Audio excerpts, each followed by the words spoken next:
Creo que todavía no estamos. Sí, ya estamos. Hola, ¿cómo están? ¿Qué tal?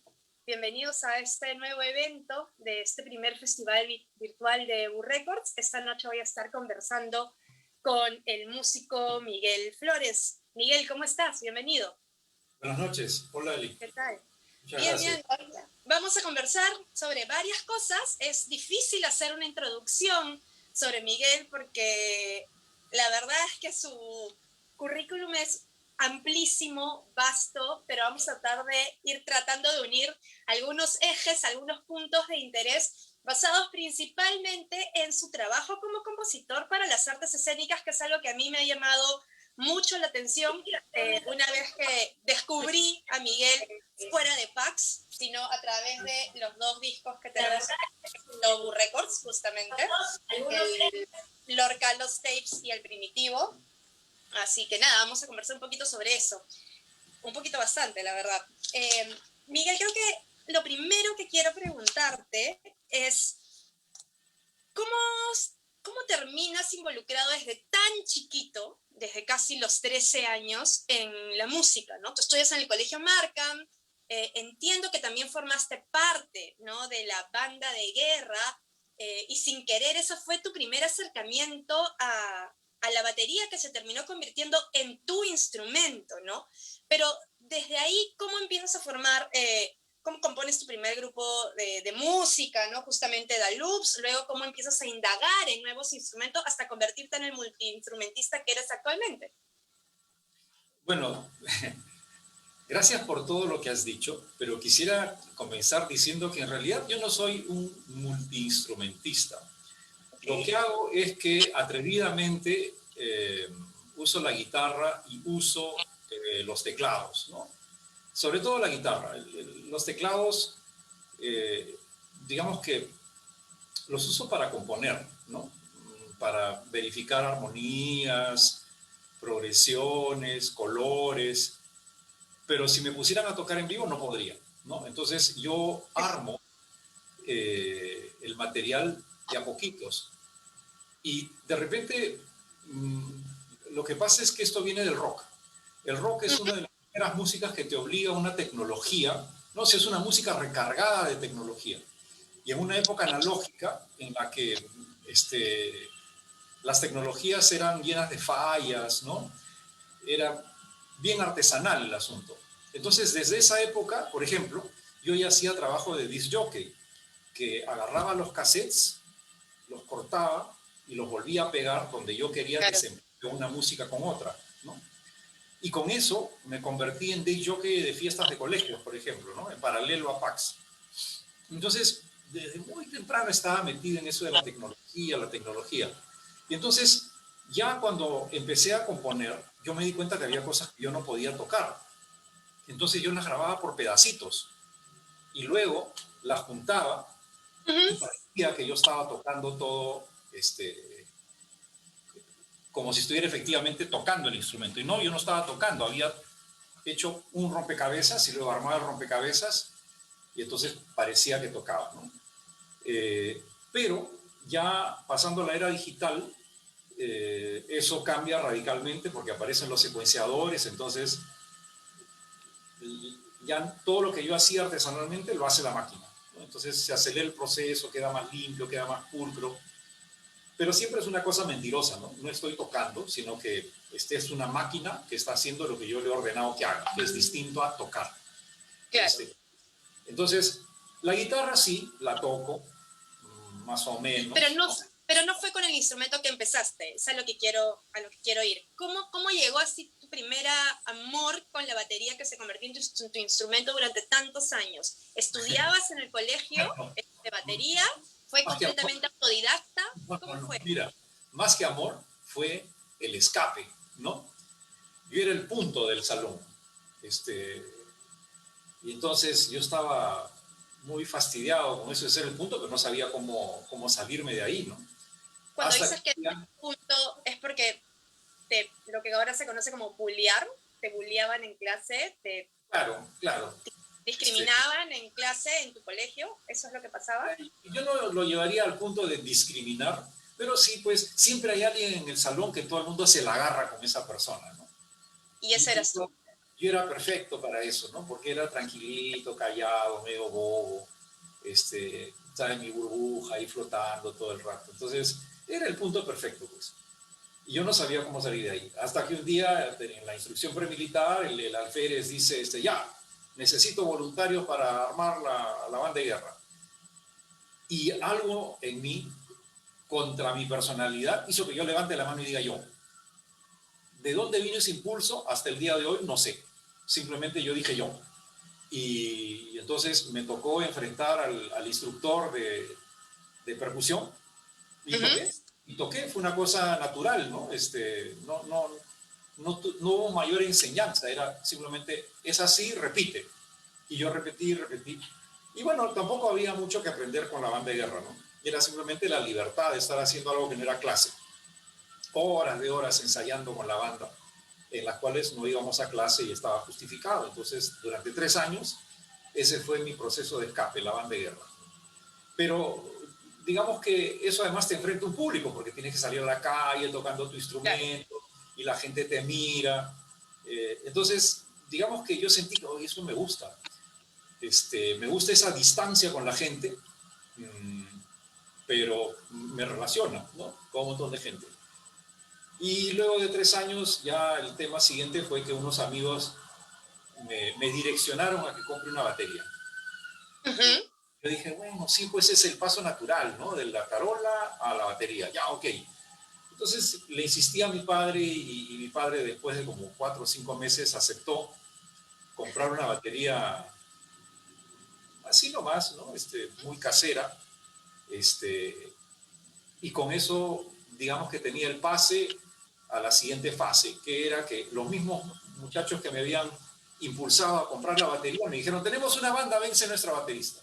Qué coincidencia. Sí, sí. Y entonces ya tenía batería y banda, ¿no? Ajá. Y con ellos estuve 3 años y pico y nos tomó cariño un promotor del rock que se llamaba Héctor Gambarini, que trabajaba en una de las primeras tiendas que trajo instrumentos musicales eléctricos al Perú, los traía de Japón. Estaban en Paruro, en esa época Paruro no era lo que es ahora, este, recién en ese momento se estaba dinamizando Paruro como un espacio donde todo lo que era electrónica iba a confluir con todo lo que era música. Entonces, este era uno de los principales promotores y hacía matinales. Entonces nos empezó a llevar a las matinales, pero para mí lo más increíble es que creo que habíamos tocado en 3 matinales y un día nos manda a la televisión. Y había un periodista de espectáculos muy conocido que se llamaba Guido Monteverde, Claro. que tenía lo mejor de la semana. Y entonces entregaba unas copitas así chiquitas que parecían para shot de pisco, a quien quiera que fuera lo mejor de la semana. Y este promotor nos dice, ya, ustedes son lo mejor de la semana. Y nosotros, ¿de dónde, no? Pero bueno, si dicen que somos lo mejor, somos lo mejor. Y fuimos al programa y recibimos nuestro trofeo y ese fue nuestro primer enfrentamiento con la televisión, porque había que tocar en vivo. Si lo hicimos bien o mal no tengo la más mínima idea, pero tocamos en vivo, fuimos la mejor de la semana. Y para mí la gran decepción es que la copita era una copita clavada con un clavo muy grueso, la copita a la madera que era la base, cada cierto tiempo yo miraba la copita y no podía creer lo fea que era, ¿no? Pero fue nuestro primer trofeo, ¿no? Pero entonces, entre la banda de guerra y todo el tiempo que estás con la Luz, no estudias música. Entonces, ¿cómo? O sea, te compran la batería, que es distinto, me imagino, que estar taroleando en la banda del colegio. ¿Cómo empiezas a involucrarte con el instrumento o cuáles son tus primeros acercamientos a la teoría musical? Entiendo que además tú también, cuando terminaste el colegio, tuviste la intención de estudiar música. ¿Es así? Sí, esa es otra historia. Pero mira, antes de llegar a eso de pretender estudiar música, la música es una habilidad. Entonces, las habilidades, ciertas personas las tienen en mayor grado o en menor grado, pero tenemos ciertas habilidades. Entonces, así como un futbolista por habilidad sabe patear al arco y tiene buena puntería o no la tiene, en el camino, ¿no? Con el entrenamiento, va logrando entender cómo hacer para llegar al arco mejor. igualito es con el instrumento. Te vas dando cuenta que si haces ciertas cosas es más cómodo, es más fácil, es más ágil, más fuerte. O sea, empiezas a encontrarle los trucos a tu propia habilidad. Evidentemente, eso tiene un techo distinto para cada persona. Paco de Lucía, por ejemplo, nunca pasó en su vida por un proceso de enseñanza. Él aprendió todo en la calle y no leía música, pero era un genio porque tenía esa habilidad en grado sumo, ¿no? Yo la tengo en grado pequeñito, este, pero sí tengo cierta habilidad para aprender solo, ¿no? Por ejemplo, aprendo idiomas solo, como un loro. No necesito que me enseñe. Escucho, escucho, escucho y de repente ya hablo. Y al principio sé la quinta parte de lo que estoy diciendo, pero ya lo sé hablar. Con lo que es procesos de filmación, edición, también aprendí solo. Nadie me enseñó nunca nada, ni siquiera leí un manual. Odio los manuales. Simplemente agarro y veo cómo funciona. Y con la música, que es un poco más complicada, digamos que mi primera fase fue intuitiva, hasta que saliendo del colegio empecé a tocar con Richie Sellon, que era un niño genio, un niño prodigio, y él se iba permanentemente a Estados Unidos o a Brasil, que eran mecas musicales. Pero además era el país de su padre y el país de su madre. O sea, no era que iba simplemente de turista, no. Él iba porque era norteamericano, brasilero, peruano. Entonces, él iba a conocer a la familia y el entorno de las familias de sus padres. Y empezó a traer música de ambos países y en un momento empezó a estudiar en la universidad, creo que estudió en Berkeley. Entonces, sí tuvo una formación seria, pero orientada al jazz. En el camino, cuando yo quise entrar al conservatorio acá, lo que pasó fue que el conservatorio era más que conservatorio, era conservador. Entonces, para ellos era no todo lo que no fuera música clásica. Y yo tenía que aprender un instrumento, sea piano, violín, lo que quisiera, pero un instrumento formal, no esa porquería que es la batería, la percusión y esas tonterías. Y a mí lo que me interesaba era la teoría, para yo poder aplicar la teoría como yo quisiera. Además, mis nociones de teoría musical eran absolutamente elementales, ¿no? Mejor dicho, era nada, cero. Entonces yo quería que me digan pues cómo comenzar de cero, pero eso no existía como proceso formativo, ¿no? Entonces simplemente de la puerta nunca pasé, porque encontramos un gran conflicto entre ellos y yo. Ellos estaban en lo clásico y yo estaba en lo popular. Y yo, no es que no me guste lo clásico, pero yo decía, no es eso lo que voy a hacer yo. Porque yo escuchaba, por ejemplo, Rossini desde niño. Claro. Todas las oberturas de Rossini, ¿no? Yo escucho Rossini, inmediatamente tengo 5 años, 7 años, ¿no? Y estoy en la casa de mi abuelo, con mi padre. Es automático, ¿no? Y además yo escucho Rossini junto con Guainitos.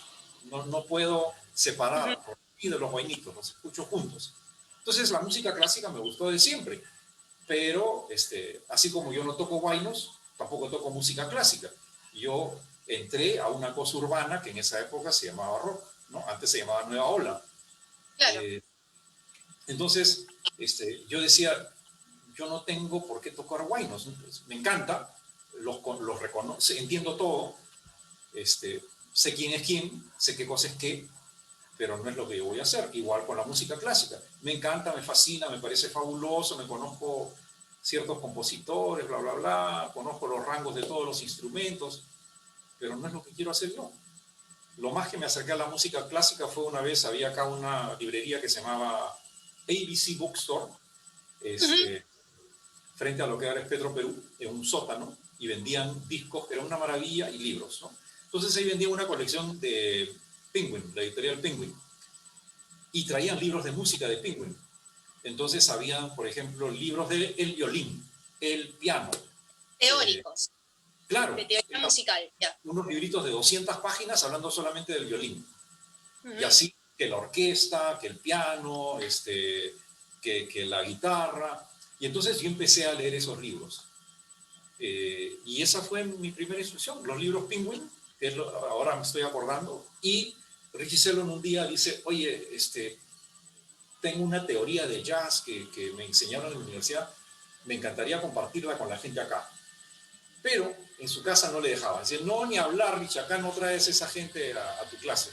Entonces, En mi casa yo lograba que fuera la casa del fabonero. Todo el mundo resbalaba en mi casa. Entonces le dije, Richie, ya, las clases en mi casa.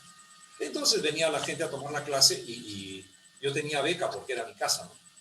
Porque Richie cobraba por la clase, Claro. pero a mí no, porque yo ponía la casa. Entonces, así aprendí teoría musical, ¿no? Este, O muy, sea, de alguna manera, eso, Rich Sellon ha sido, o sea, luego que va a tocar contigo muchas veces, ha sido sin querer tu primer maestro de música y también una gran influencia respecto a nuevos sonidos, ¿no? Porque me acabas de decir que él traía muchos discos de Estados Unidos, de Brasil, entonces imagino que eso también fue formando tus influencias musicales para lo que serían tus siguientes bandas. sí, sí. Rich, mira, tenemos una relación, o teníamos porque hace años que no nos vemos, una relación muy peculiar con Richie, porque Richie era un genio y yo no, ¿ok? Richie tenía formación musical y yo no.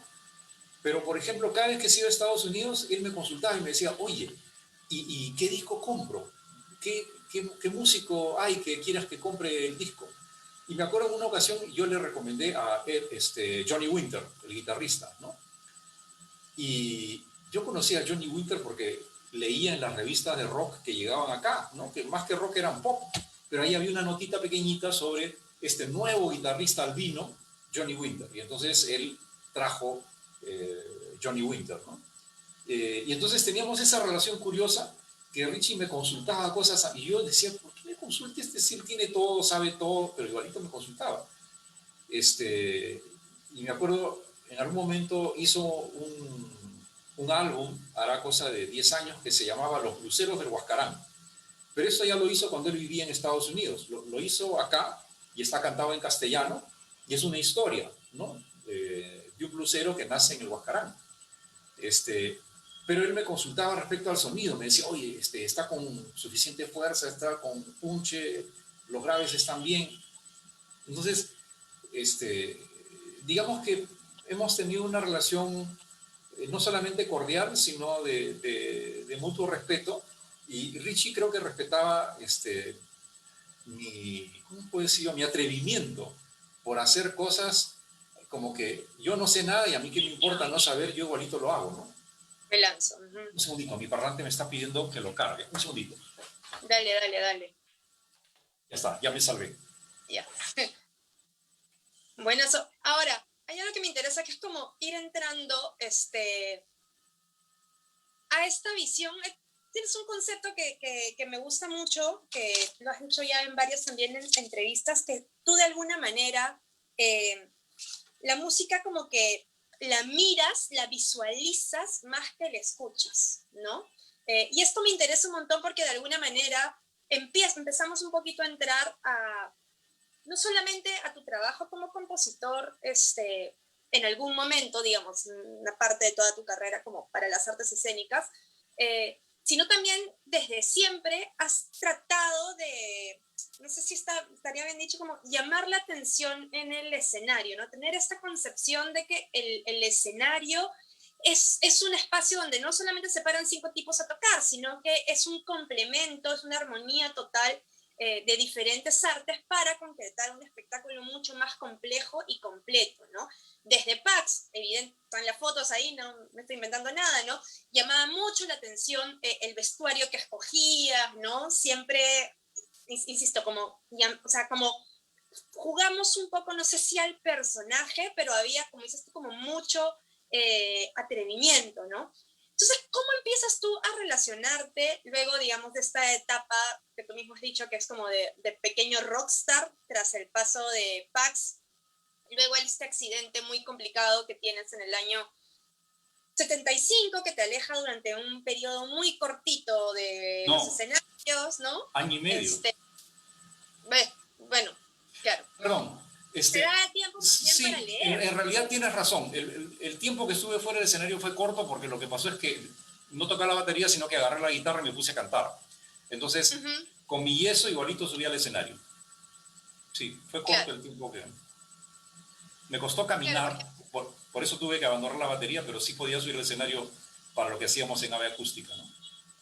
exacto, exacto. Y entiendo que es a partir de un concierto, cuéntanos la historia en todo caso para mejorarla, un concierto de ave acústica, no sé si es justamente con Sueños de Locura, con este espectáculo que tú te acercas al Teatro La Cabaña para solicitar el espacio para que ahí sea montado el espectáculo y es ahí donde conoces a Alonso Alegría, ¿cierto? Y es ahí donde empieza tu primer acercamiento al teatro, a las artes escénicas. Sí, yo pido la cabaña para presentar mi primer espectáculo ya salido del rock, ¿no? O sea, fuera del rock, haciendo fusión. Uh-huh. Y pasé de trabajar para miles de personas a unos cuantos cientos, ¿no? Y de ahí lo que ocurrió fue que el director del Teatro Nacional Popular era Alonso Alegría, que se solidariza conmigo por el colegio de procedencia y me dice, te voy a dar una oportunidad. Ya pues, toca tu música acá, que nadie conoce. Y toqué y le gustó y entonces él me invitó a hacer música para el Teatro Nacional Popular y lo primero que hicimos fue la tragedia del fin de Atahualpa, que fue darme en la yema del gusto, porque teníamos, el montaje era en Puruchuco, se hacía solamente con fuego, no había luces, toda la iluminación era fuego, entonces era un ambiente que nos remontaba a un pasado, pasado de verdad, o sea, no había luz artificial, porque en esa época no había ciudad alrededor de Puruchuco, Uh-huh. todo Puruchuco estaba rodeado de maizales, chacras, ¿no? Uh-huh. Ahora Puruchuco está en el centro de la ciudad y es parte de un centro comercial. Sí. Pero en esa época había que ir en ómnibus. Los ómnibus salían de la cabaña y te llevaban hasta Puruchuco. Entonces, la música fue casi toda vocal. Y entonces los actores tenían que cantar. Había una chica que aprendió a cantar y ahí nos dimos cuenta de un primer problema de los actores, que no cantaban. Ahí es cuando empecé a sentir ese interés en desarrollar a los performers, ¿no? Uh-huh. Porque si bien yo era un mal cantante, sí me había convertido en un performer, y no solamente desde Pax, desde que tocábamos en los loops. Por Ajá. ejemplo, yo me traje los uniformes de los loops desde Canadá, y eran unos sacos especiales, ¿no? De corte militar, en color guinda, eh, muy entalladitos. Entonces, yo ya tenía eso metido en la cabeza, ¿no? Moda vinculada a la música, lo cual significa una imagen en escena que tiene que decirle algo al público, ¿no? Toda la onda de la época hippie, por ejemplo, que era Uh-huh. anda a todos lados como te dé la gana, a mí me causaba mucha incomodidad, porque si bien sí, cuando en mi vida cotidiana yo me he visto muy como sea, ¿no? este, si me subo a escena, sí trato de que sea algo que llame la atención. Guardar Entonces, un sentido de la estética en general, del todo. digamos que cuando uno lo hace bien es estética, cuando uno lo hace mal es un guachafo, ¿no es cierto? Entonces, eh, creo que he tenido la suerte de que podía combinar, ¿no? Y mi gusto siempre era combinar algo tradicional con algo totalmente contemporáneo, ¿no?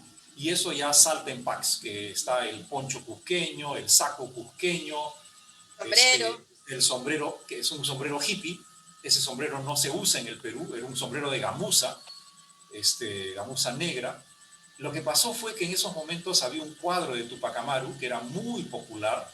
Claro. Entonces yo era como que el Tupac Amaru, Tupac Amaru del rock, ¿no?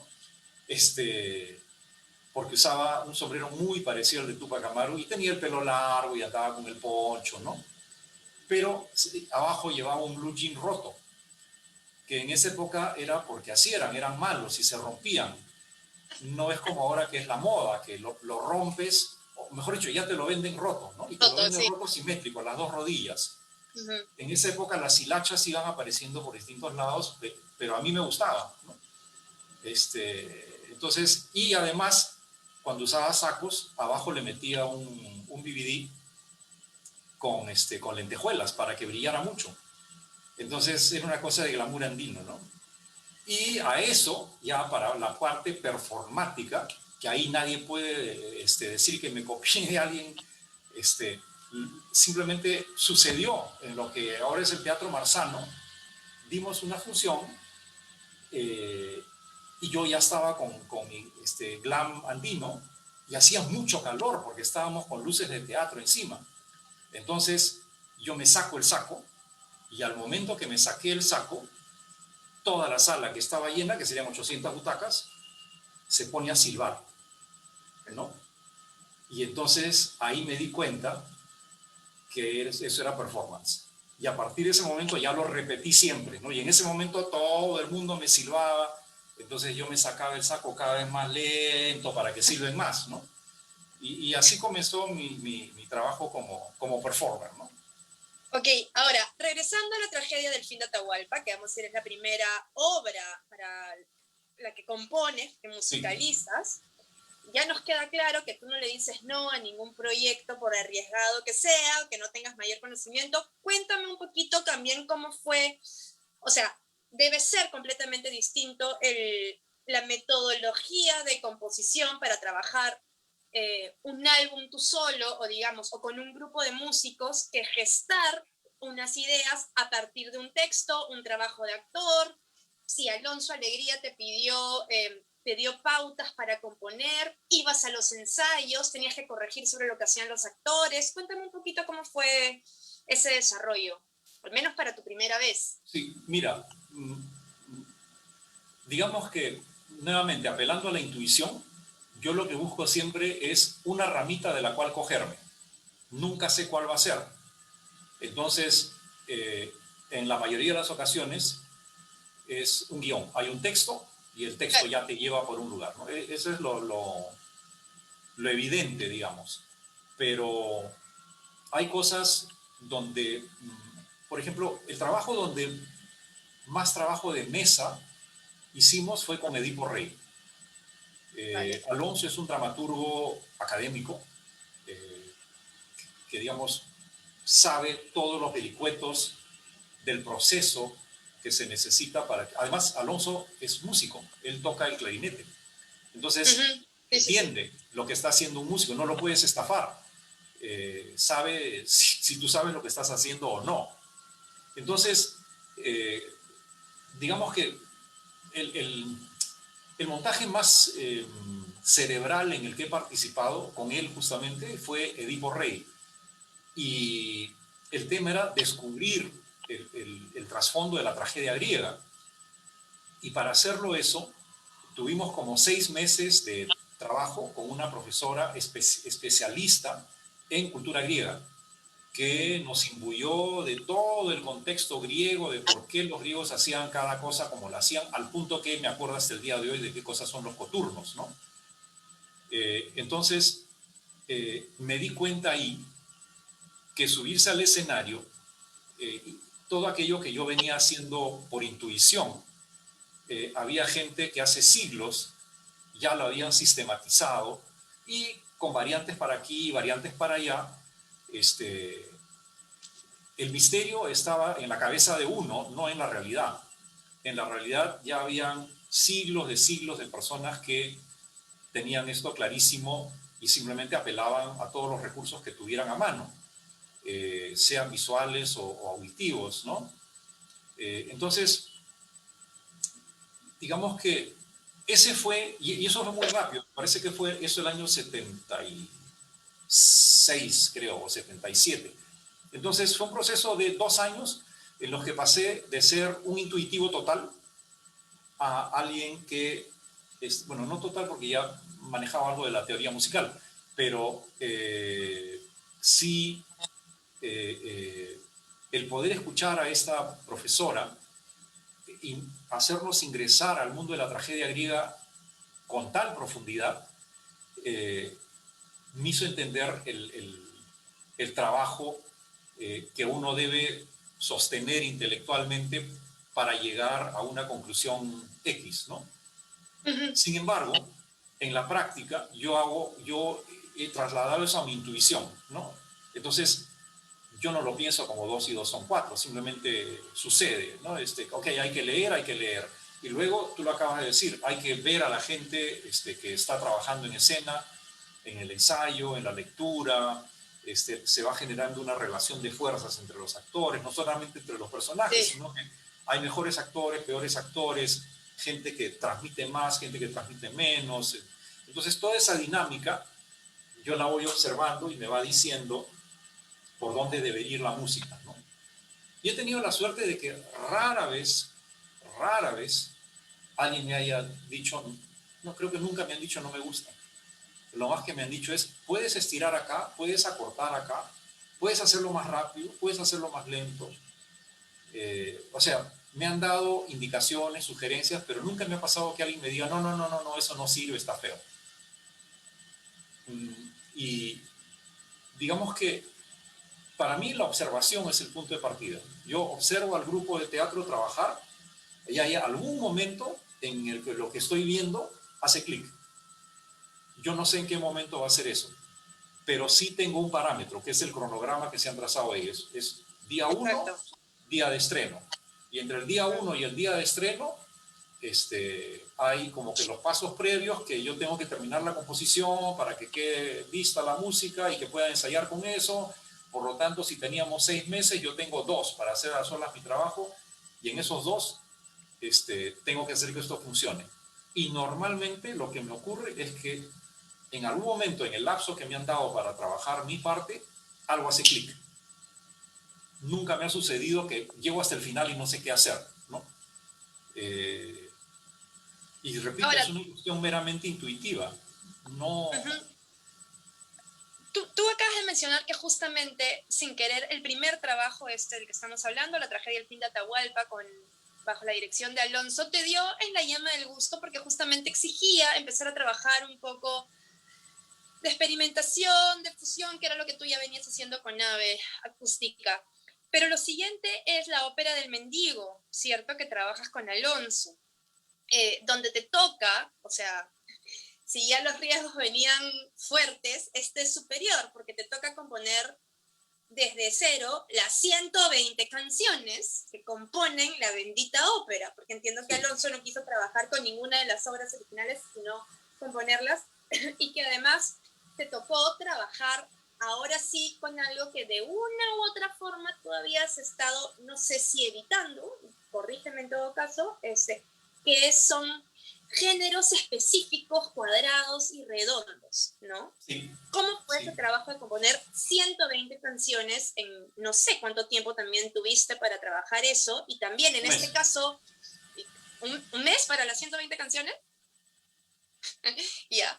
Y que además en este caso cada canción termina de componer y contar una historia, digamos, no es música incidental o de fondo, sino que termina contando una historia y compone, ¿no? Por algo es una ópera.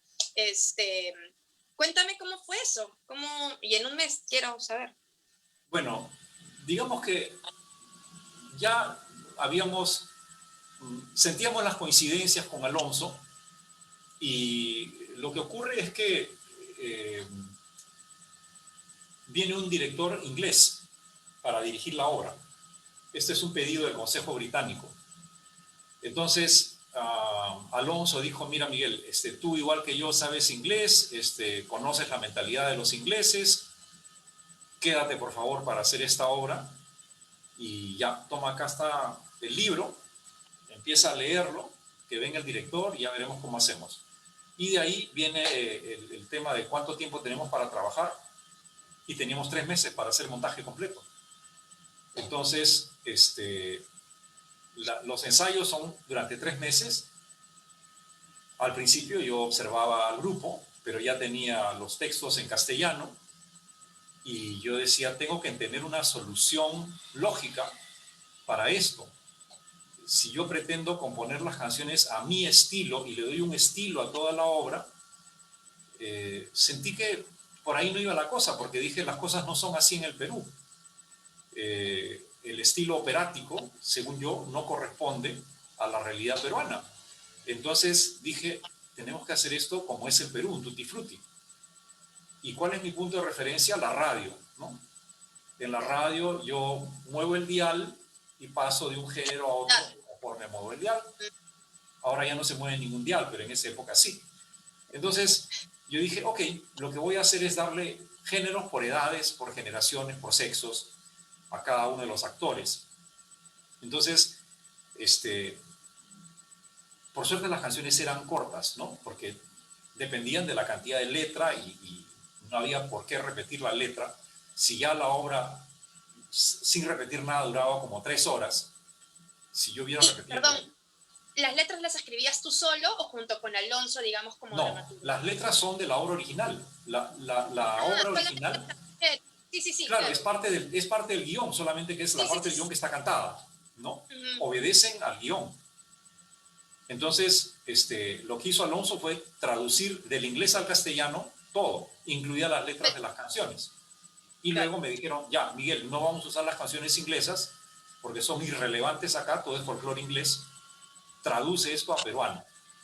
Entonces, digamos que el gran interés para mí era traducir a peruano una obra inglesa. Ujú, Porque yo cada vez que veía un actor peruano que le decían Mr. Williams, y decía, ¿por qué no le llaman señor Quispe? exacto. Eh, y yo veía grupos de teatro que mantenían los nombres en inglés y decían, no, pues así no, cámbiales el nombre y se va a sentir mejor. Pero bueno, acá se cambió el nombre a todo, se cambiaron las letras y entonces yo dije, para aferrar esto a algo, tienen que ser los géneros.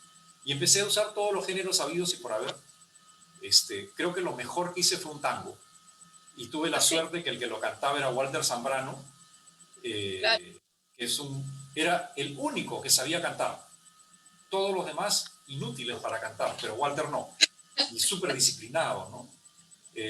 Y para mi suerte, para que esto funcionara bien, los tangos ahora se tocan con bandoneón, con sección de cuerdas, con piano. Pero el tango antiguo se tocaba igual que los valses criollos, a 2 guitarras. Entonces yo escuchaba discos de Gardel con música tango en guitarra y entonces agarré todo el truco de cómo se toca un tango en guitarra, ¿no? Y entonces así minimicé el grupo musical porque teníamos solamente presupuesto para 5 músicos y con 5 músicos tenía que imitar distintos tipos de música. Entonces, siempre el problema presupuestal, ¿no? Reduciendo las posibilidades, pero fue un reto muy simpático. Tal vez lo más increíble fue hacer las 120 canciones en un mes. Yo simplemente hice mi cuadrícula y dije un cálculo matemático, ¿no? 120 entre 30, 4. Ok, tengo que componer 4 canciones por día. Y en mi cálculo era tantas horas para descansar, tantas horas para comer, tantas horas para actuar, tantas horas para trasladarme, me quedan tantas horas para componer. Y componía en, Ok. ese, O en sea, esa cantidad de horas. como siempre, sistematizándolo todo. Sí, sí. Sí, así Exacto. administro mi pobreza. Bien. Ahora quiero pasar, claro, luego tienes un rato más trabajando con Alonso, como nos has contado en Edipo Rey, la de 4000, y antes de llegar a los discos que tenemos aquí, me interesa que entremos un ratito, porque quiero también entender un poco la influencia, que imagino debe haber sido inmensa, de tu viaje a Japón, que no fue poca cosa, ¿no? Esta invitación Mira, que recibes, además la fuerte influencia también que tienen en su cultura y en su tipo de teatro, la música, que no es esto completamente disímil a lo que se estaba haciendo por acá. ¿Cuánto tiempo te quedaste por allá? ¿Solamente fuiste a montar la obra? ¿Te quedaste más solamente fuimos al tiempo? montaje. Ajá. Este, pero voy a decir algo que me es un poco incómodo, ¿ya? Por favor. Este, Yo voy buscando las fotitos que acá sí lo, quiero lo, compartir lo que otras me cosas. pasó en Japón fue que simplemente constaté que era verdad todo lo que yo teorizaba. Eh, yo me fui, eh, ¿cómo se dice? Contra la voluntad del gobierno peruano. Claro. El gobierno peruano había preseleccionado como 40 números artísticos para que se fueran y un amigo mío, Nisei, que me seguía desde la época de Pax, me pidió un cassette de ave acústica y lo mandó a Japón al director. Al director le gustó mi música y me llamó, me convocó. Entonces creé un conflicto de Estado a Estado porque el Estado peruano seguía viendo a quién enviaban y los japoneses ya habían decidido que querían que fuera yo. Entonces, yo fui contra la voluntad del Perú. Ese fue el primer tema. El segundo tema fue que cuando llegué había un director musical japonés. Yo no sé qué cosa hice, nunca pude averiguar. A los 2 días habían eliminado al director japonés y me dijeron, el director musical eres tú. Y luego me pusieron, yo llevé 3 músicos peruanos, 3 casi niños, en esa época absolutamente desconocidos, pero que yo los había visto y dije, estos músicos son. Y eran el que después se hizo muy famoso, Manuel Miranda, en Los Vientos, claro. Lucho Sotomayor, que era alumno de Carlos Haire y que ahora vive en Alemania. Ya. Y en el bajo, Eduardo Freire, que luego se convirtió en el bajista de Nicky González. Ellos fueron mis músicos peruanos. Pero cuando llegué, me topé con una sorpresa. Me pusieron 5 músicos japoneses adicionales. Entonces, la torta se repartía con 3 músicos, o sea, éramos 4 músicos en vivo, los 4 peruanos hacíamos la parte en vivo, la parte incidental, bueno, todo era incidental en realidad. Y los japoneses hicieron toda la parte que estaba pregrabada. Nosotros usábamos los instrumentos andinos, más el bajo y la percusión, y los japoneses trabajaban todo lo que era teclados. Pero la música que hicieron los japoneses era una música que yo había propuesto. Fue una cosa colaborativa. Luego me enteré, mucho tiempo después, que esta banda con la que yo toqué era la banda que acababa de dejar de tocar con quien después se hizo famoso como Kitaro. O sea, tecladista de esta banda era Kitaro, antes de que se llamara Kitaro. Semanas antes de que entren a tocar conmigo, Kitaro les dice, me voy como solista, chao. Entonces ellos se quedan como banda, graban un disco en Alemania, en los estudios de Tangerine Dream, llegan a Japón y se encuentran conmigo y tocan mi música, ¿no? Hay 2 temas cantados en la obra, uno al principio y uno al final. Esos temas cantados los tocaron ellos, pero los temas son míos. Y los temas los tuve que hacer al vuelo también, igual que acá, porque nos dimos cuenta que como esto iba a ser en japonés y yo no entendía japonés, yo tenía que llegar a Japón para componer. Entonces allá, y me acuerdo que fue clarísima la influencia del Fujiyama. Yo veía el Fujiyama desde la ventana del hotel y ahí ya tenía la letra, agarré mi guitarra y en 10 minutos, ¡pam!, ya estaba lista la música cantada para la obra, ¿no? Y cantó una soprano japonesa, muy bonito. Por suerte tengo esa grabación todavía. Pero para mí, digamos que yo simplemente corroboré que ellos vivían como yo decía que se debe vivir. Por ejemplo, esa fusión de ropas entre lo tradicional y lo moderno la viven los japoneses en sus calles, ¿no? Yo la primera vez que vi un kimono en la calle, le pregunté a una de las chaperonas, le digo, oye, no, perdón, ella se había cambiado de una vestimenta occidental a kimono. Y le pregunté, ¿por qué te has cambiado el kimono? ¿Qué pasa? Y me miró como que, ¿qué estás hablando? Y poco a poco me di cuenta con el traductor que el kimono para ellos es una vestimenta más.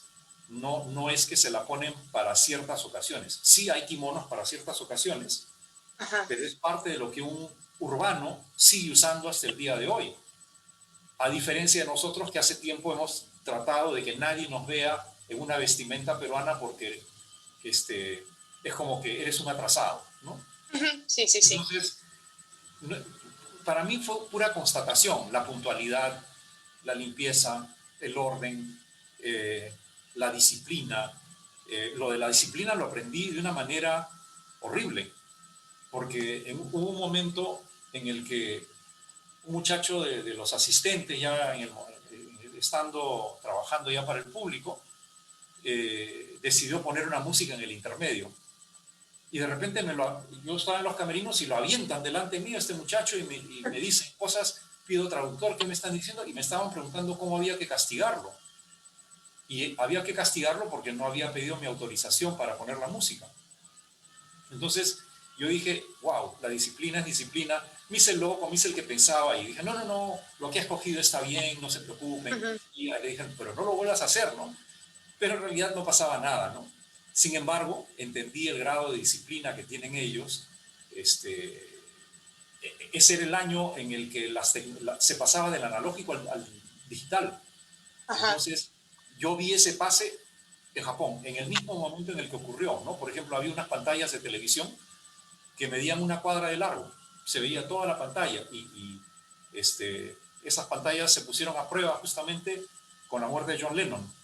John Lennon fallece cuando estamos allá y vemos la cara de John Lennon por todos lados, ¿no? Y decíamos, oye, lo quieren porque es el esposo de Yoko Ono, pero no pensábamos que era tanto. Y no, era por luto. Lo estaban poniendo en todos lados porque acababa de fallecer.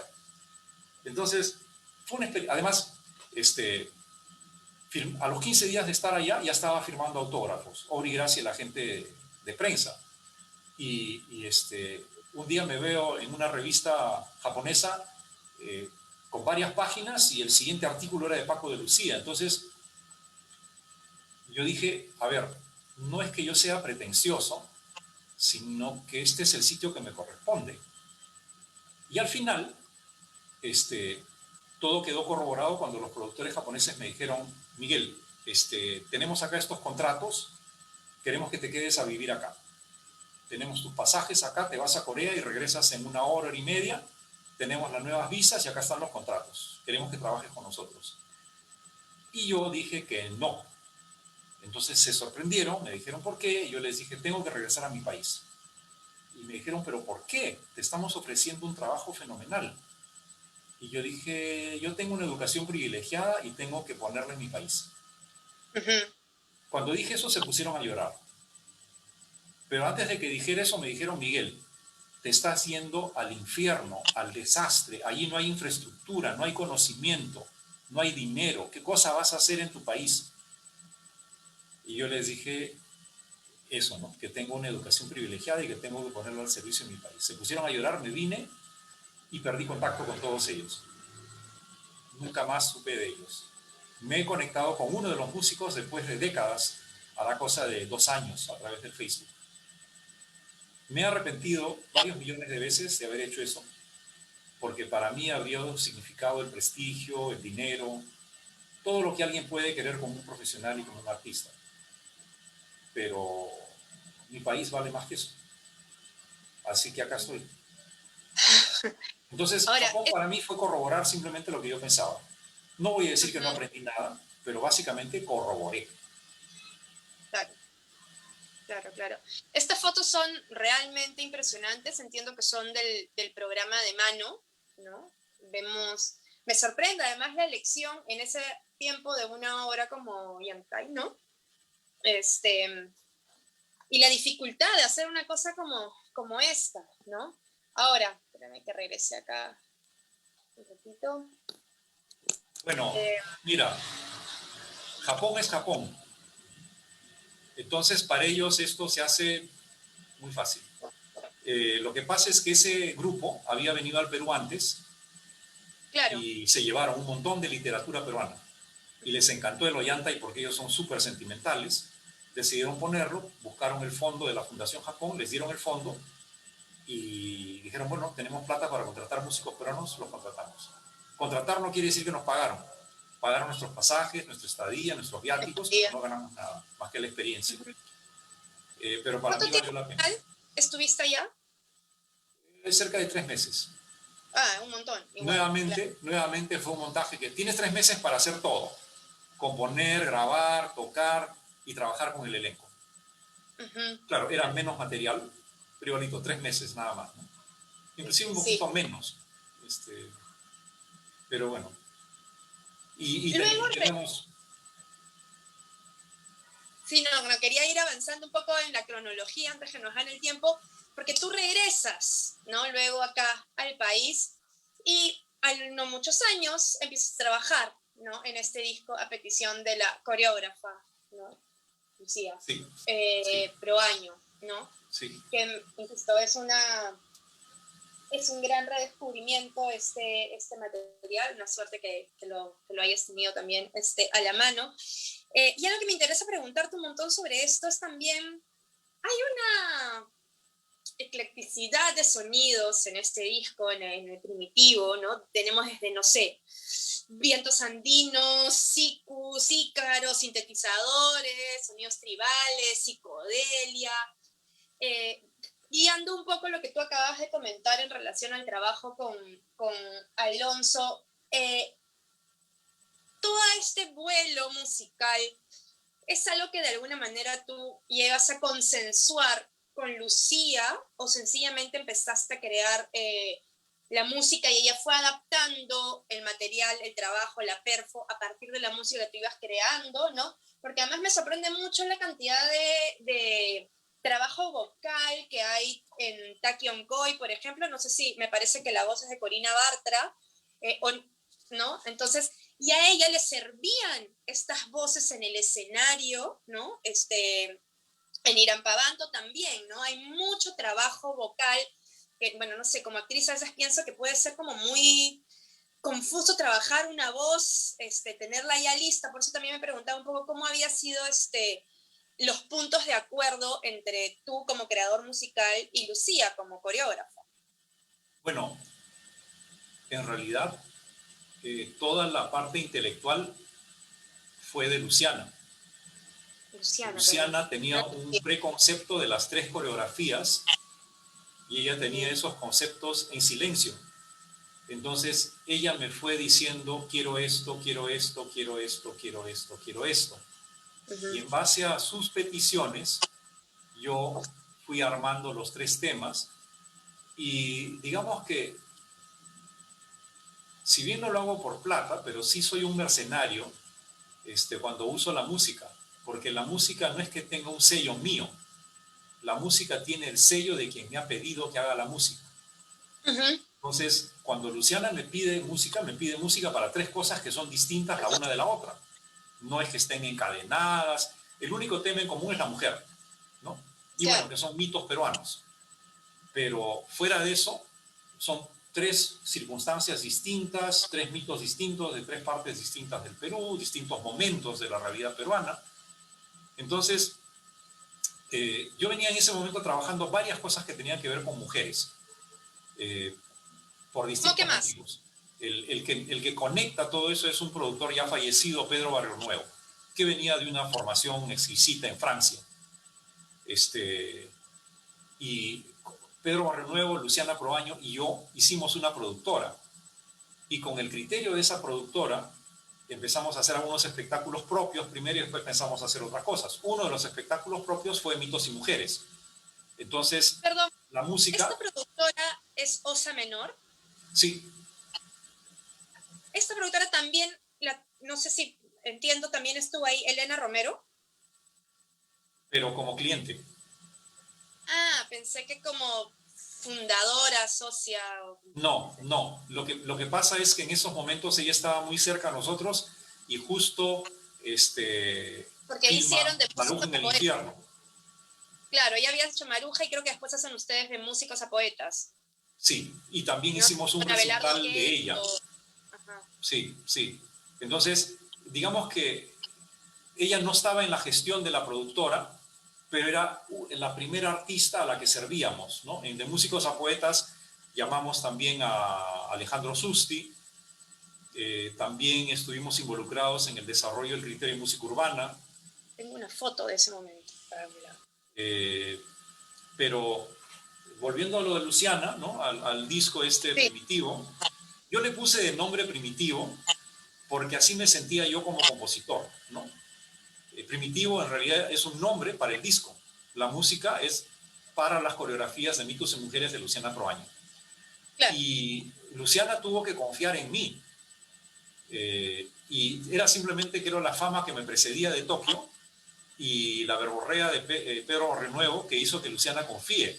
Porque nosotros ensayábamos en la casa de Barrionuevo la música para Luciana, pero solamente ensayábamos una de las piezas.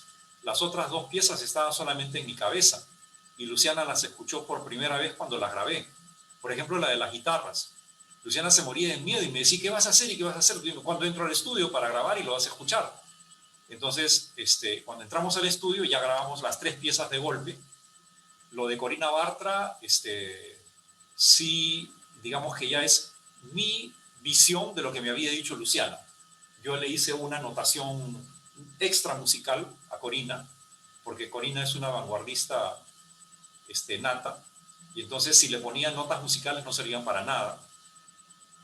Y Corina interpretó todo el proceso magníficamente, ¿no? Y bueno, Luciana al final quedó contenta con lo que salió, pero estaba muriéndose de miedo muchísimo tiempo, porque, qué sé yo, si trabajamos 3 meses, 2 meses ella no escuchó nada. Y el último mes recién pude escuchar algo, ¿no? De una de las piezas sí, iba escuchando el progreso y se hacía con ella, ¿no? Pero el proceso previo fue que yo me averigüé cuál era la estructura de los ícaros, ¿no? ¿Qué cosa usaban para constituir un ícaro? Entonces me aprendí cuántas notas usaban, cuál era la distancia entre nota y nota, por qué ciertas notas significaban qué, y trasladé eso a los instrumentos musicales y de ahí hicimos un desvío hacia el jazz, ¿no? Claro. Creo que una de las cosas que más también me llama la atención de ese disco, y que luego también lo siento en Lorca, es que tú, como ya también lo has dicho, quiero entender un poco de dónde parte, empiezas a dejar también un poco la exploración solo desde la percusión y la batería para empezar a jugar, de hecho, con otros instrumentos, ¿no? La canción que abre Primitivo, eres tú tocando no sé cuántas guitarras y como trabajándolas en vivo, lupeándolas en diferentes sonoridades, pero tú sentiste en algún momento, no sé, la necesidad de ir dejando la percusión, que insisto, era un poco tu germen creativo en un momento, y si es así, ¿por qué? Lo que pasa es que la percusión no te puede hacer una melodía. Claro. Y la música sin melodía se pierde en el tiempo. El eje de la música es la melodía.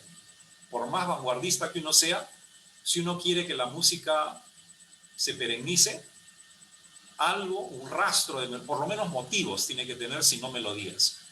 Claro. Entonces, con la percusión es muy difícil eso. Uno de los poquísimos bateristas que ha logrado eso es Ringo Starr, que tiene 6, 7 canciones que él toca la batería y tú sabes, ya, esa es tal canción, ¿no? El resto del trabajo de batería es inidentificable. No lo puedes asociar a nada. Tal vez a un género, pero no a un tema. Entonces, mi problema con la percusión era ese, que la melodía no está asociada con la percusión. El otro problema es el armónico, ¿no? No puedes trabajar armonía desde la percusión. Entonces, yo dije, si voy a componer, no puedo mentirme a mí mismo y decir que voy a hacer patrones rítmicos y que estoy componiendo, que es la mentira que se hace toda la gente que trabaja secuenciadores y solo secuenciadores. Entonces el secuenciador te da un patrón y suena lindísimo, pero es solamente un patrón, ¿no? Entonces sobre ese patrón tú tienes que poner una armonía y una melodía. Eso lo aprendí con Richie, ¿no? Eso fue lo más importante para mí con Richie, ¿no? No porque él lo dijera, porque él tampoco lo veía así. Como él es guitarrista de jazz, él también juega muchísimo con la improvisación y le importa más la armonía que la melodía. Sabe hacer melodías, es un excelente músico, pero no le importa. Y entonces yo, digamos que he desperdigado por aquí y por allá algunas melodías, pero nunca me preocupé tampoco de hacerlas para ser cantadas, ¿no? Entonces el otro truco para que alguien te reconozca es hacer que las músicas sean cantadas. Si no son cantadas, vas muerto, si quieres que se acuerden de ti, ¿no? A menos que estés haciendo música clásica donde lo instrumental también resalta. En la música popular también hay melodías instrumentales, pero son una minoría. Es la voz la que jala todo. Claro. Me imagino también que un tema de, o sea, este alejamiento, ¿no? Empezar a entrar hacia otros instrumentos tiene que ver, perdón, con un tema de dirección musical, ¿no? Como vas a hacer luego durante ese periodo también con la Orquesta Integral del Sol, ¿no? O sea, debe ser difícil dirigir musicalmente desde la batería, sospecho. Sí, sí. Para mí el único que podía era Pocho Purizaga. Ahora, otra cosa en la que me interesa llegar ahorita, que ya lo has mencionado antes, quería que profundices un poquito sobre eso, es o sea, para tratar de entender voy a quedarme con este adjetivo, con este eclecticismo que ha caracterizado toda tu producción, pero que no es algo que has buscado, es algo que ha estado perennemente en ti, porque lo que has mamado tú de niño, como bien lo has dicho, es una diversidad musical. Has tenido, vamos a decir, como el oído muy entrenado de escuchar Rossini, Beethoven, música clásica en general, agrupándolo así, hasta huaynos a partir o música de la región centro del Perú, gracias a tu abuelo materno, ¿no? ¿Es esto, sin querer, el germen, cuando tú decides dejar el rock? Yo siento que ahora el rock no dice nada, porque hay tantos como subgéneros, el rock por sí mismo no dice nada, pero en todo caso, lo que entendíamos hacia los 70, finales del 60 por rock, cuando decides dejar lo que hacías con Pax, y empiezas a generar fusión, a explorar, a generar mucho más vanguardia, y que termina traduciendo también en estos discos, tiene que ver también con la influencia entonces de lo que sucedía y se escuchaba en tu casa. Sí, sí, por ejemplo, cuando tocábamos con Pax, aprovechando que teníamos tanto público y que salíamos a provincias, obligadamente en algún momento yo cargaba la cosa al huayno. Y nunca lo hemos dicho ni lo hemos grabado, pero en vivo, en algún momento siempre tocábamos un huaynito. Y la gente zapateaba como loco. Era un huaynito básico, ¿no? 4 acordes, sol, do, mi, la, simplemente para que la gente se divierta. Y eso fue un obligado que yo forcé, ¿no? No se les habría ocurrido hacer eso nunca. Pero como le gustaba a la gente, era como un fin de fiesta, entonces ya lo hacíamos, ¿no? Pero era cuando lo hacíamos en ambiente de fiesta, no en concierto, ¿no? Claro. Ok. Y luego vas a tener un par de trabajos, vamos a decir, bastante complejos por la responsabilidad que significaban, y el cargo administrativo que te exigían. Y quiero saber si en este tiempo, si pudiste como balancear la necesidad creativa musical, o si también fue un momento en que te apartaste, ¿no? Que es cuando vas a tomar la gerencia de ATV, ¿cierto? Y la dirección también de desarrollo cultural del INC, ¿no? Que además son trabajos casi, entiendo que han sido seguiditos, ¿no? Sí, ATV has bastante estado seguidos. En el 85, 90 y en los 90 has entrado al INC. Sí, sí. O sea, son casi cerca de 10 años entre los dos, ¿no? Un poco menos, tal vez 9. Pero no, son años en los que me dediqué a trabajar apoyando a terceros, ¿no? Y, por ejemplo, hice un concierto con Haas, Arena Hash y Arena Hash y Dudó en el Colegio San Agustín, ¿no? Que me metió en un problemón, pero como eran 3 bandas de chiquillos que funcionaban, les hicimos su concierto, ¿no? ¿Esto es para el Pepsi Rock o no? No, esto es un concierto, lo hicimos a beneficio de una entidad que trabajaba con gente con ciertos problemas físicos, ¿no? Y como teníamos el aparato del canal encima, dijimos, ya, pues lo hacemos. Y en el INC, bueno, era apoyar a medio mundo todo el tiempo, ¿no? Claro, me imagino más en el INC. Son años muy complicados tras la terrible recesión dejada por el primer gobierno de Alan García, luego entrar al gobierno de Fujimori, todavía la guerra armada, el senderismo latente, que era un poco lo que te tocaba hacer, porque además tu cargo, que era casi el de un vicepresidente, implicaba, Viceministro. valga la redundancia, hacerse cargo de todos los grupos de artistas, a excepción de la literatura, ¿no? El ballet, el teatro, la Orquesta Nacional, la Sinfónica. Sí, ¿Cuál era mira, siendo honestos, lo que se podía hacer era muy poco. Lo que había que hacer era simplemente evitar el descalabro, ¿no? Era como cuando se tiene inundado la casa, no vas a ver televisión. tienes que hacer Trapito.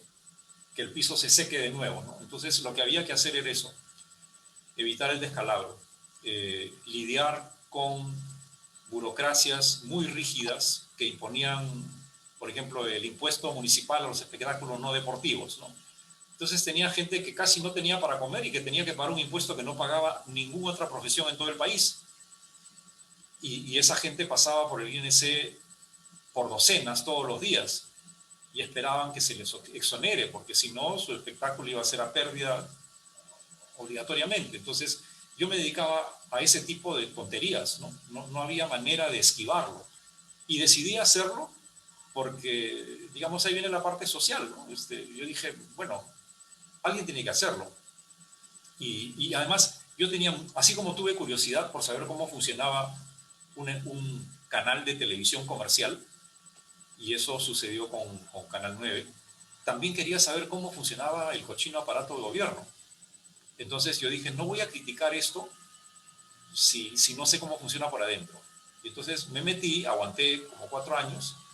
Entonces ahora cualquier crítica que hago, la hago con conocimiento de causa porque yo sé cómo funciona por adentro y sé cuándo te están mintiendo, cuando hay una burocracia que simplemente no le da la gana de hacer su trabajo, ¿no? Están ahí Ujú. para no hacer nada.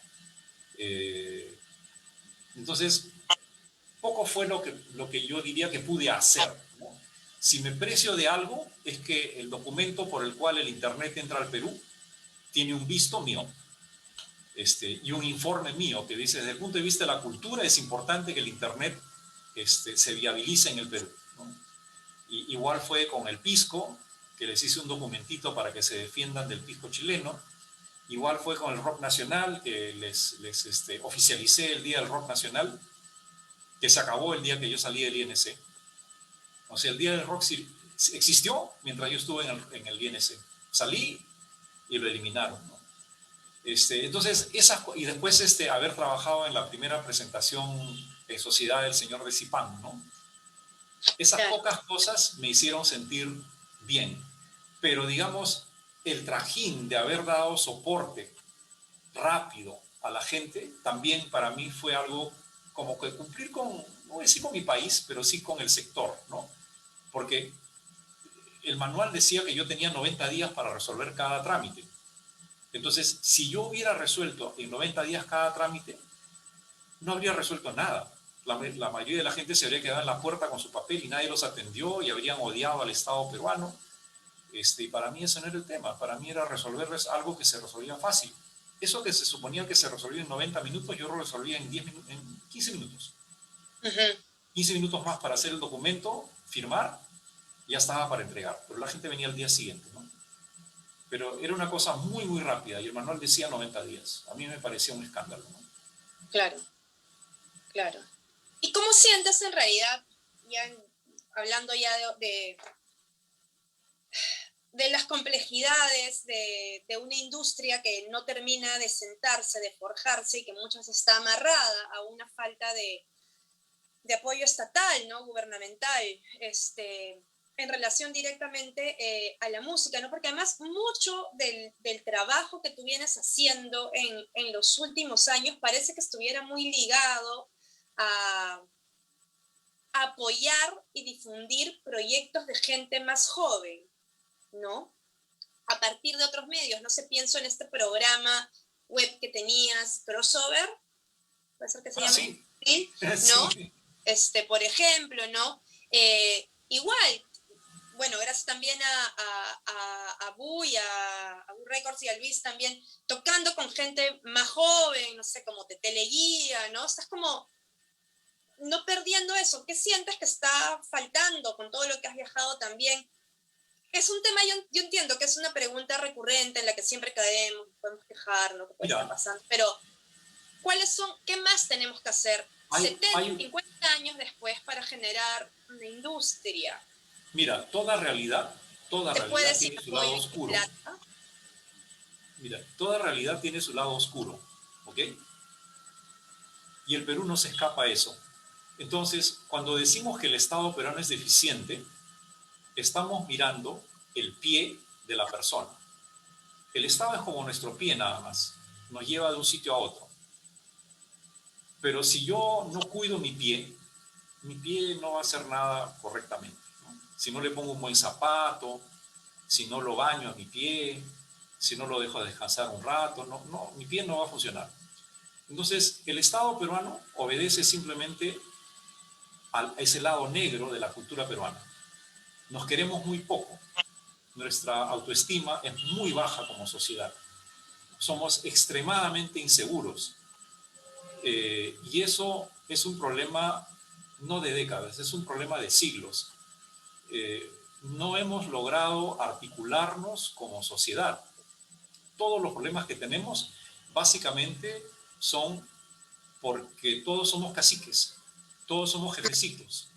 No hay liderazgos que realmente tengan una visión de a dónde ir, ¿no?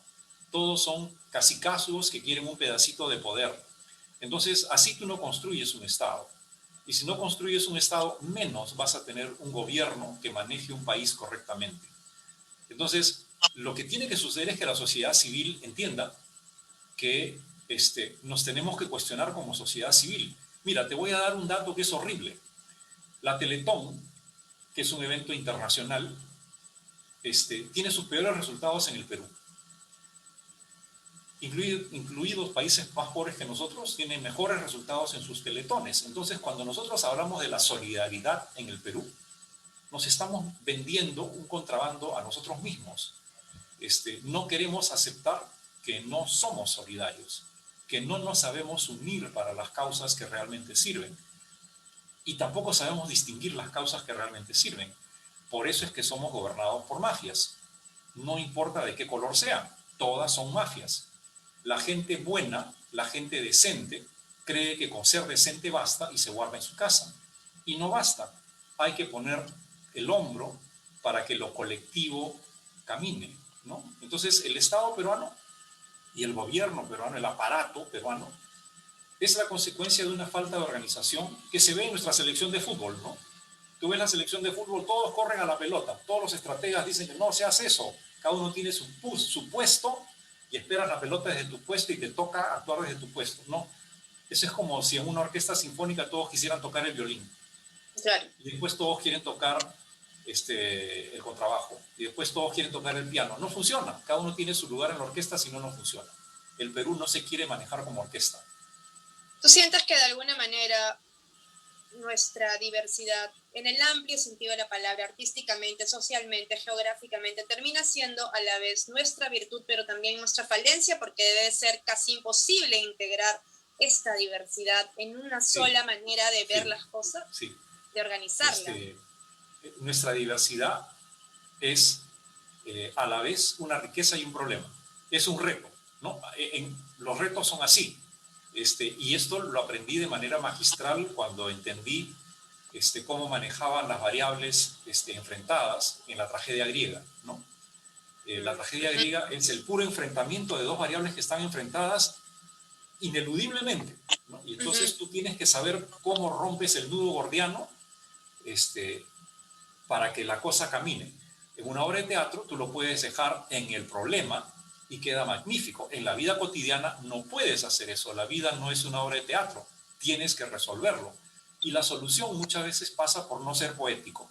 La solución pasa por ser práctico. Y es simplemente orden, ¿no? Sistematizar todo.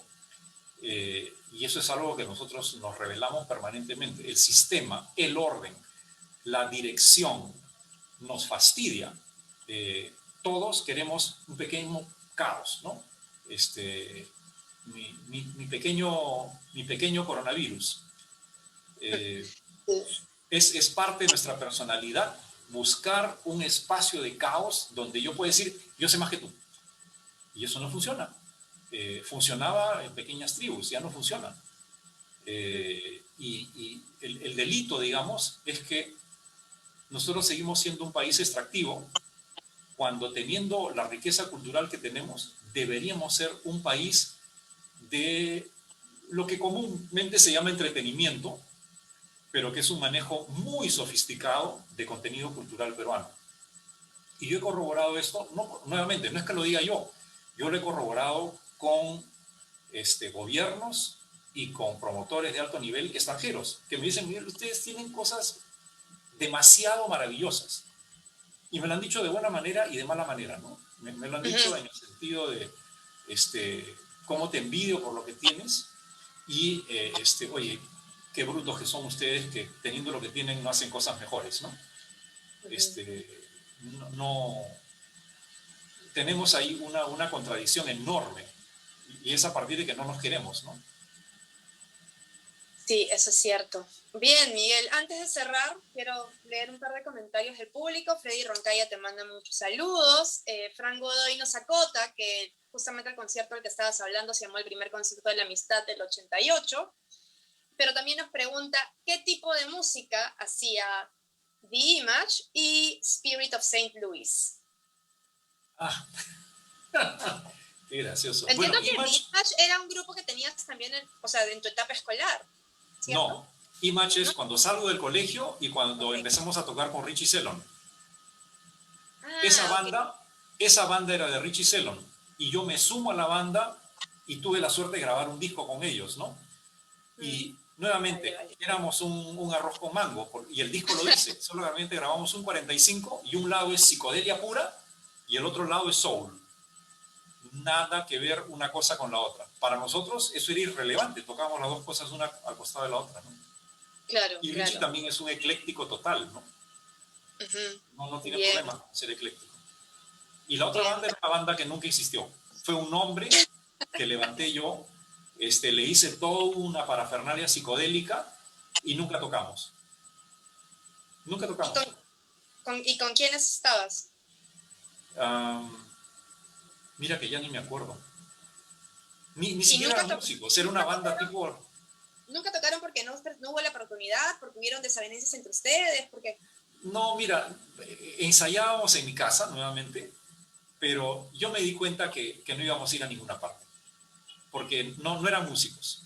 Había una chica que era de plástica, el otro amigo quería ser ingeniero, y el resto de la banda ni siquiera me acuerdo quiénes eran. Ya no me acuerdo. Entonces, vale, eso, vale. ¿no? Yo ni lo menciono, ¿no? Fue una broma. Eduardo Monzón también te manda un afectuoso saludo. Última pregunta, Miguel, ya para cerrar.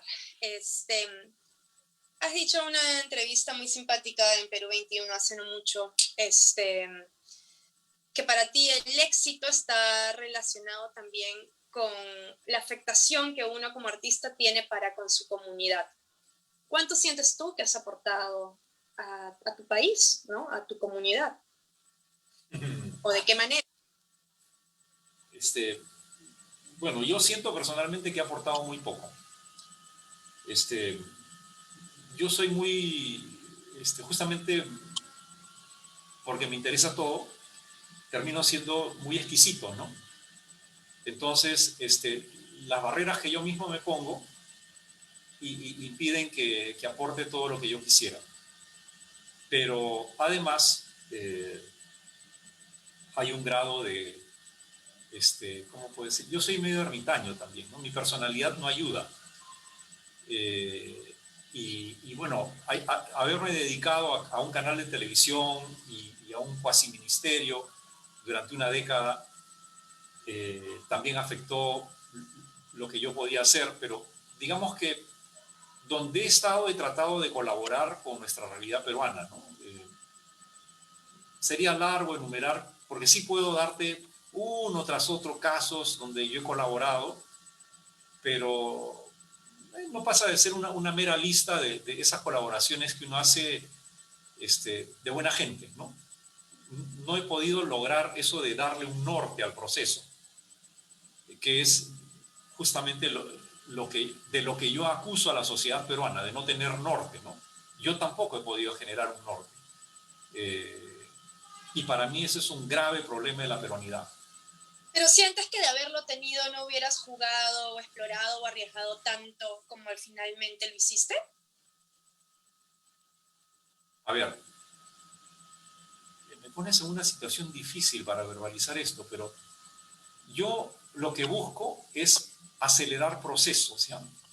Y no me es complicado por mi propia naturaleza, ¿no? Entonces, yo sé que yo no soy el que va a hacer que las cosas caminen masivamente, pero sí siento que debo haber motivado a personas más jóvenes que yo, que ni siquiera conozco, a que hagan cosas más resueltas, ¿no? Que estén más con una visión local. Cuando yo tenía 20 y tantos años, esa visión no existía. Ahora sí hay como un preconcepto. La gente lo está pensando un poco más y está buscando direccionar lo que está haciendo. Cuando nosotros hacíamos las cosas, y Luis Alvarado me ha preguntado esto varias veces, era, bueno, pero ustedes estaban conectados, se coordinaban. No había ninguna conexión de nada con nada. Cada uno hacía lo que le daba la gana. Y resultaba que estábamos caminando en una dirección, ¿no? Pero no teníamos una conexión, no teníamos un norte, no teníamos una visión, nada. Y de hecho no lo preguntaba porque me parecía evidente, más bien que sí había una comunicación entre ustedes de una u otra forma. No, por ejemplo, yo sabía de la existencia de Manongo Mujica, pero finalmente toqué con él recién por el plan de trabajo de Luis Alvarado. Nunca antes había tocado con Manongo, nunca. Pero de todas maneras, yo digo, mi propia personalidad, en mi caso personal, ha hecho que sea así, ¿no? Y justamente porque yo quería direccionar las cosas es que asumí el reto de un canal de televisión y después el Instituto Nacional de Cultura, porque decía, de repente ahí puedo colaborar un poco más a direccionar las cosas, ¿no? Pero mi propia labor de músico es de outsider, porque, mira, tan de outsider que Celso Garrido Leca, en algún momento escuchando mi música a fines de los 70, me dice, Miguel, eso no se puede hacer, ¿no? Entonces, la persona que sabe dice, eso no se puede hacer. Y yo que no sé nada, lo único que atino a decir es, pero ya lo hice. Entonces, normalmente eso me ha sucedido, ¿no? Donde ya la cosa ha cambiado es cuando entro en contacto con Mario Vargas Llosa. Ahí sí, ¿no? Es un literato laureado, sacramentado. Cuando trabajas para las 1000 noches, cuando haces la música para el Plantaje de Llosa. Sí, pero ¿sabes qué? ¿Por qué? ¿Por qué sientes esta como pequeña como influencia con Vargas Llosa? Mira, ¿O qué aportó lo importante con Mario no fue eso, sino que fue igualito que Japón, ¿ya? Mario era lo máximo en cuanto a literatura. Y yo me permití 3 cosas. Uno, componer la música y que Mario, por suerte, jamás me dijo que no le gustaba algo. Todo le gustó. No me cambió nada, ni una sola nota de todo lo que hice. Luego lo gritaba por los pasillos cuando estrenamos en México, ¿no? Que a todo el mundo le había encantado la música. Pero adicionalmente sucedieron 2 cosas entre cajas. Yo trabajaba en un proyecto que se llamaba Bus Cultural, en el que sigo involucrado ahorita. Y estaba comenzando cuando lo conocí a Mario. Y le dije, Mario, quisiera tu testimonio para refrendar este proyecto del Bus Cultural. Y él se enteró y me dijo, Miguel, eso es ridículo. Entonces, nuevamente yo le dije, pero Mario, es que ya lo hice, ya estoy hablando con los transportistas. Y ahí me dijo, entonces es fantástico. Y acto seguido me dijo, ¿qué quieres que haga yo? Y le dije, quiero que me grabes un spot. Y me dijo, tú escribe el texto y yo lo grabo. Entonces, escribí el texto y él me persiguió durante los 2 meses que duraron las presentaciones de las 1000 noches. Y todas las noches me decía, Miguel, hoy día no podemos grabar porque no he conseguido la cámara. Él se preocupaba de conseguir la cámara para grabar el spot. Finalmente, el último día que estábamos en la Universidad de Lima, consiguió la cámara y grabamos el spot que está colgado en YouTube desde ese momento. Y cuando le entrego el texto a Mario, él me dice, Miguel, tengo que ponerle mi estilo. Y yo dije, faltaba más, es el premio Nobel. Entonces agarró un lapicero, le puso una coma, un punto y me dijo, ya está, ahora sí. Entonces yo me daba el lujo de que el premio Nobel de literatura lea un texto mío que según él lo corrige y solamente le pone una coma y un punto.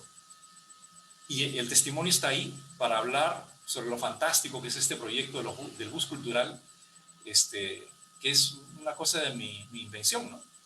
Entonces, igualito que Japón, no fue el aporte que él me hizo, sino que me hizo sentir que yo podía aportar y que cuando logro conectar con las cabezas de los procesos, inmediatamente dicen, Miguel, tienes razón, vamos a hacer esto.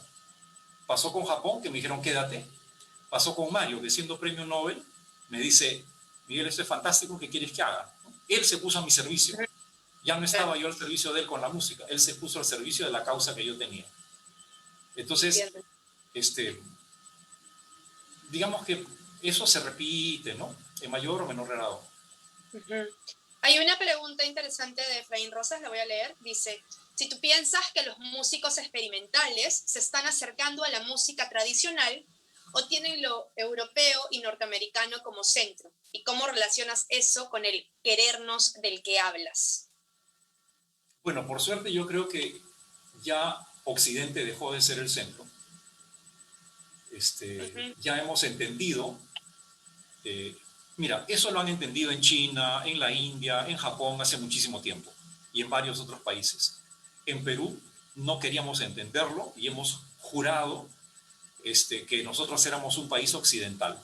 Recién estamos entendiendo que no somos un país occidental, sino un país occidentalizado, que es distinto.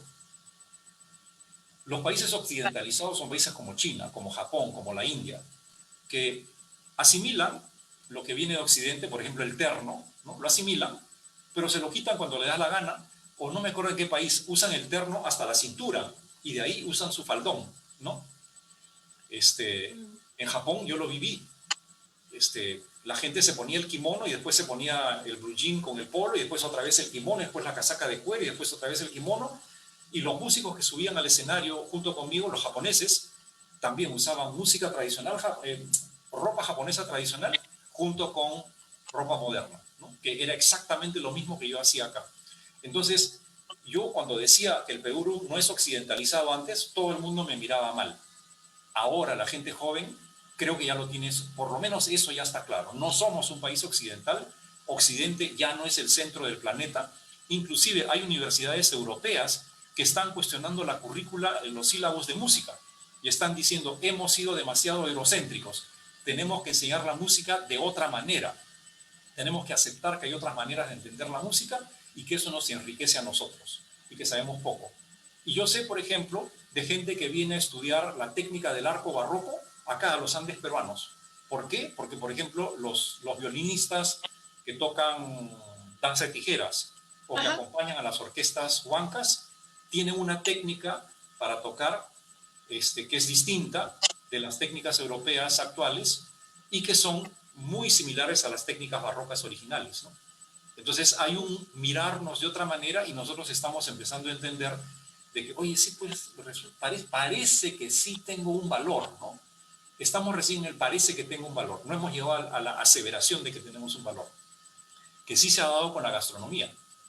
Con la gastronomía ya sucedió, pero es solamente un punto de partida, ¿no? Diría un psicoanalista que estamos en la fase oral. Claro, claro. Tenemos que ir mucho más allá, ¿no?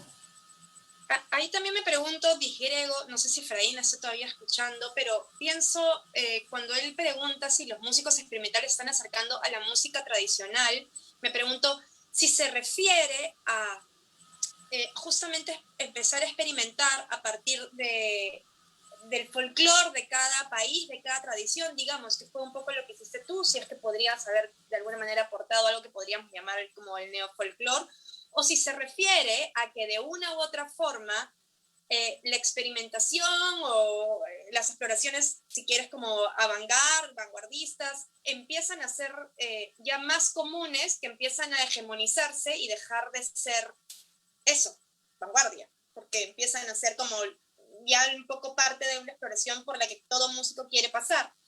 Yo creo que lo que pasa es que el mundo de la música ya se convirtió en audiovisual a partir de MTV. Entonces, a partir de la existencia del MTV y que yo puedo tener un soporte visual, que ya ni siquiera es con actores, que yo lo puedo prefabricar digitalmente, entonces yo puedo generar músicas abstractas que pueden encajar más fácil con el público, a pesar de ser abstractas, porque hay un soporte visual, ¿no? Entonces, hay dos cosas que comen a la gente. Una es el miedo y la otra es la vergüenza. Entonces, nosotros hemos tenido mucho miedo y mucha vergüenza. Estamos perdiendo nuestro miedo, perdiendo nuestra vergüenza. Y parte de ese proceso de perderlo es el gran intercambio que hay por el Internet, ¿no? Nos damos cuenta que otras personas, le sucede a mucha gente de Perú, sin que eso signifique que sea un gran número, que se comparan con sus símiles en otros países y dicen, oye, pero yo toco igual de bien, yo compongo igual de bien, ¿por qué ese tiene éxito y yo no? Claro, tiene una infraestructura, tiene un soporte, bla, bla, bla. Antes eso se debía al gran aparato de la casa discográfica, el medio de comunicación. A partir de Internet eso se cayó. El medio de comunicación ya me pertenece a mí también. Claro. Y a partir de la pandemia el proceso se ha acelerado. Entonces, yo creo, por eso, conversando hace un rato, yo decía que para mí la pandemia, a pesar de lo duro que es, en acelerado ha generado un proceso positivo, porque está permitiendo que la realidad dependa menos de falsos líderes. Antes teníamos que confiar en los falsos líderes porque en el mundo real no había otra manera, ¿no?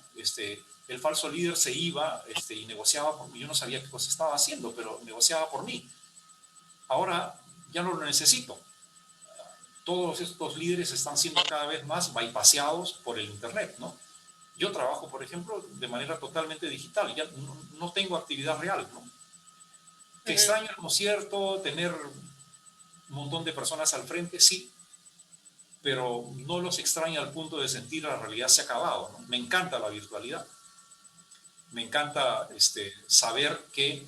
Y además me encanta el hecho de no tener que compartir el mismo momento real para que algo funcione. O sea, yo puedo compartir con la gente en diferido y voy sumando, sumando, sumando, sumando. No hay resta, cosa que antes no se podía hacer. Yo paso el evento y se acabó el evento, pues ya qué voy a hacer.